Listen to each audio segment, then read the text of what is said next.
आपने आदरणीय छोटेलाल बाबा के लिए इस शब्द का प्रयोग किया। हमारे संत मत के वाकई वेद व्यास स्वामी छोटेलाल बाबा, इससे बड़ा परिचय देने का मेरी औकात नहीं।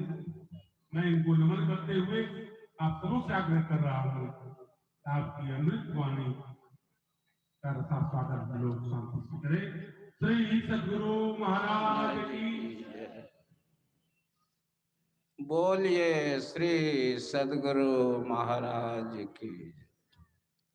वंदे बोधमयं नित्यं गुरुम शंकर रूपिणं यमाश्रितो हि वक्रोऽपि चंद्रः सर्वत्र वन्द्यते।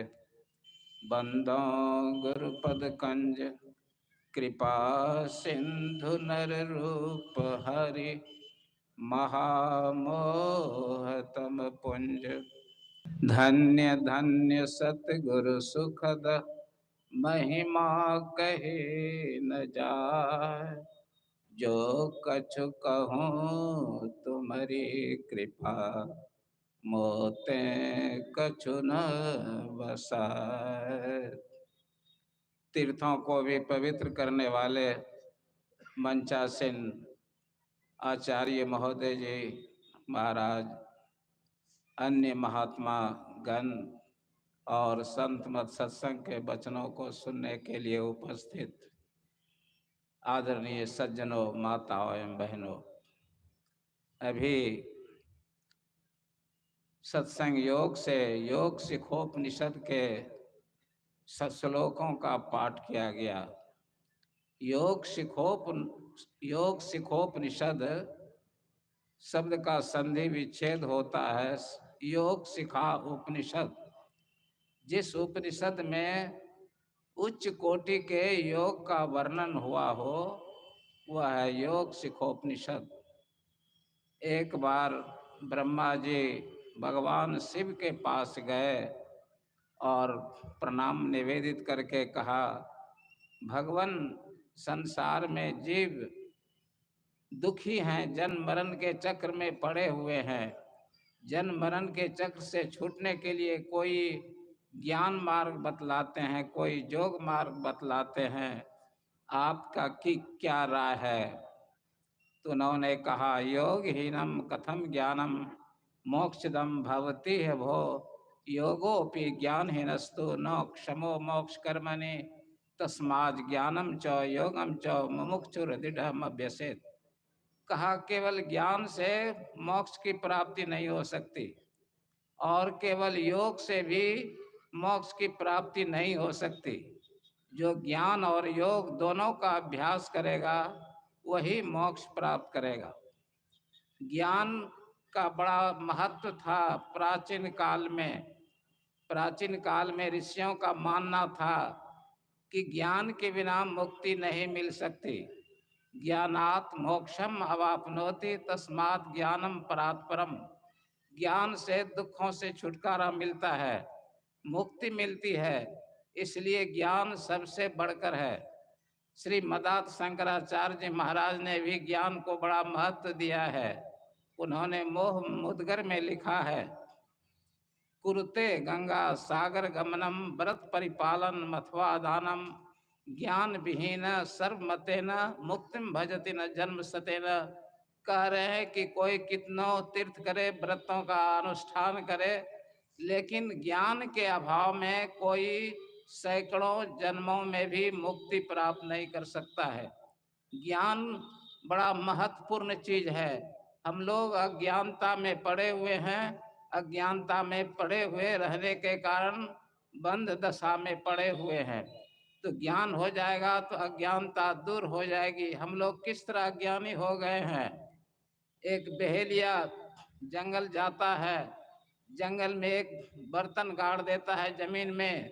बर्तन का मुंह बड़ा छोटा होता है, उसमें मिठाइयाँ डाल देता है और जमीन पर भी मिठाइयों के टुकड़े बिखेर देता है। बंदर आता है, पहले जमीन की मिठाइयों के टुकड़े को खाता है, उसके बाद बर्तन में झांकता है, उसमें भी मिठाइयाँ देखता है, हथेली घुसाता है, मुट्ठी में पकड़ता है मिठाई को और निकालना चाहता है, तो बंधी हुई मुट्ठी बाहर नहीं निकल पाती है।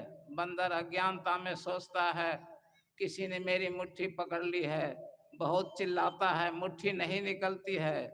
उसी समय व्याधा आता है, बहेलिया आता है, बंदर को पकड़ लेता है।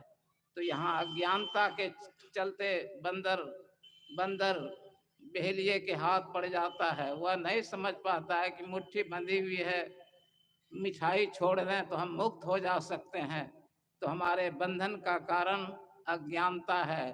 तो प्राचीन काल में ऋषि लोग ज्ञान पर बहुत जोर देते थे, लेकिन ज्ञान का मार्ग कठिन है। ज्ञान पंथ कृपान के धारा, परत खगेश हो ही नहीं भारा। ज्ञानी अपने आप को ब्रह्म समझता है, कहता है हम ब्रह्मास्मि, ब्रह्म से अपने को भिन्न नहीं समझता है। उसकी साधना ज्ञान प्रधान होती है। और योगी लोग योग करते हैं, योग के 8 अंग हैं, यम नियम आसन प्राणायाम प्रत्याहार धारणा ध्यान। योग का सहारा लेकर भी लोग आत्मज्ञान प्राप्त करते हैं, और ज्ञान का सहारा लेकर भी ज्ञान होता है गुरु से, बिनु गुरु होय कि ज्ञान, ज्ञान की होय विराग बिनु, गावहि वेद पुराण सुख की लय हरि भक्ति बिनु। ज्ञान सत्संग से भी होता है। मोह मुद्गर में लिखा है श्रीमदास शंकराचार्य ने, सत्संगत्वे निसंगत्वम निसंगत्वे निर्मोहत्वम निर्मोहत्वे निश्चलितत्वम निश्चलितत्वे जीवन मुक्ति। सत्संग मन लगा कर करते रहने से आसक्ति का नाश होता है, आदमी निसंग हो जाता है, आसक्ति रहित हो जाता है। आसक्ति रहित होने से निर्मोह हो जाता है, अज्ञानता रहित हो जाता है, ज्ञान हो जाता है। ज्ञान हो जाने से स्थिरता, मन की स्थिरता प्राप्त होती है, और मन की स्थिरता प्राप्त होने से आदमी जीवन मुक्त हो जाता है। जीते जी वह अनुभव करता है कि मैं शरीर और संसार से मुक्त हो गया हूँ। तो ज्ञान का बड़ा महत्व दिया गया है। ज्ञानी का सबसे बड़ा बाधक है अहंकार। अहंकार के चलते वह ज्ञान भ्रष्ट हो जाता है।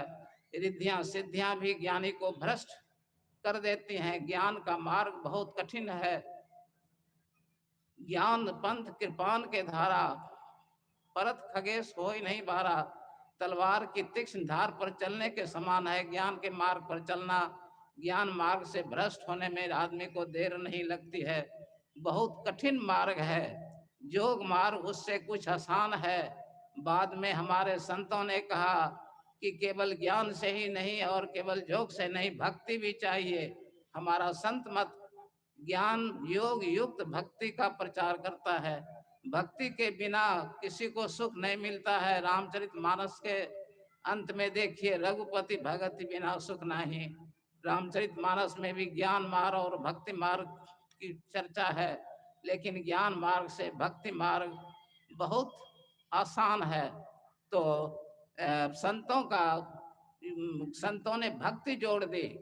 ज्ञान मार्ग के साथ और योग मार्ग के साथ भक्ति भी चाहिए। भक्ति से आसानी से आत्म साक्षात्कार किया जा सकता है। शिव जी आदि आचार्य हैं योग के। सपात सदा शिवोक्तानि सपात लक्ष्य लया बदानानि बसंती लोके। उन्होंने मनोलय के 1.25 लाख युक्ति उन्होंने बतलाई है। तो उन्हीं के पास ब्रह्मा जी गए और उनसे संतुष्ट होकर ब्रह्मा जी लौट आए। योग सिखोपनिषद का दूसरा मंत्र पढ़ा गया, देहावसान समये चित्ते यद्यद्वि भाव्ये तत्दे भवे जीवित्य जन्म कारणम। कहते हैं मरने के समय जीव जैसी जैसी भावनाएं करता है, उसका अगला जीवन वैसा ही हो जाता है। इसमें बड़ा मनोविज्ञान छिपा हुआ, एक सत्य नियम, सत्य बात छिपी हुई है, इसको कोई काट नहीं सकता है।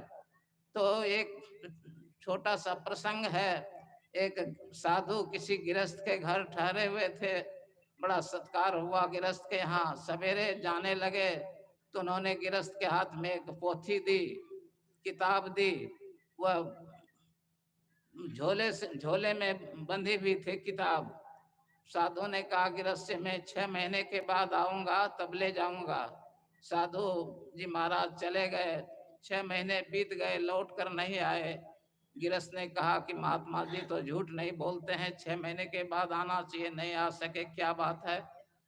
झोले को खोला तो देखा कि किताब है और किताब पर एक सांप का बच्चा बैठा हुआ है। गृहस्थ ने छड़ी से सांप के बच्चे को दूर हटा दिया। फिर सांप का बच्चा सरकता सरकता किताब पर आकर बैठ गया। इसी तरह 2-3 बार भगाया सांप को छड़ी से सरका कर, बार बार सांप किताब पर आकर बैठ जाता था। गृहस्थ बड़ा बुद्धिमान था, उसने कहा, सोचा कि किताब में शायद कोई रुपये पैसे होंगे, महात्मा जी का शरीर छूट गया है, पैसे में आसक्ति होगी, इसलिए सांप बनकर पैसे की रक्षा के लिए बैठते हैं। फिर सांप को सरकाया दूर और पन्ने को उल्टाया तो कई हजार रुपये थे, तो और विश्वास हो गया महात्मा जी का शरीर छूट गया है, इन रुपयों में उनकी आसक्ति थी, सांप बनकर आ रहे हैं। तो गृहस्थ ने हाथ में जल लिया और संकल्प किया कि महात्मा जी आप, लगता है शरीर आपने छोड़ दिया है, मैं आपके रुपये का दुरुपयोग नहीं करूंगा, भोज भंडारा कर दूंगा साधुओं के बीच, आप निश्चिंत रहें। ऐसे हाथ में जल लेकर सांप पर छोड़ दिया, सांप का बच्चा मर गया। गृहस्थ को और विश्वास हो गया कि वास्तव में, तो अंतिम समय में जैसी भावना करता है वैसा ही हो जाता है। श्रीमद् भागवत में राजा भरत की कथा है। वे तीसरे पन में गए थे जंगल तप करने के लिए, वहां मृग के एक बच्चे से, हिरण के बच्चे से आसक्ति हो गई थी, उसे पाला पोसा, मरने के समय हिरण बगल में बैठा हुआ था, हिरण को देखते हुए उन्होंने शरीर छोड़ दिया, अगला जन्म हिरण का मिल गया। लेकिन तपस्वी थे, ज्ञानी थे, हिरण के शरीर में ज्ञान बना रहा। वे फिर गंडक नदी के आगे किनारे आ गए और अच्छी तरह रहने लगे। शरीर छूटा हिरण का तो ब्राह्मण का शरीर मिला, ब्राह्मण के शरीर में अनासक्त रहने लगे, साधना की, जड़ भड़त कहलाए, उस जन्म में उन्हें मुक्ति मिल गई। मैं इन्हीं शब्दों के साथ अपनी वाणी को विराम देता हूँ। बोलिए श्री सद्गुरु महाराज। हमारे आदरणीय बाबा ज्ञान योग युक्त भक्ति के गंभीर विषय पर बड़ी सरलता से चर्चा कर रहे थे। आपके लिए साधुवाद, आपको नमन करते हैं। हमारे बीच आचार्य श्री स्वामी मंचस्थ हैं। हम लोग मन ही मन आपको नमन करते हुए आपकी अमृत वाणी को श्रवण करने के लिए तैयार होते हैं। आपके लिए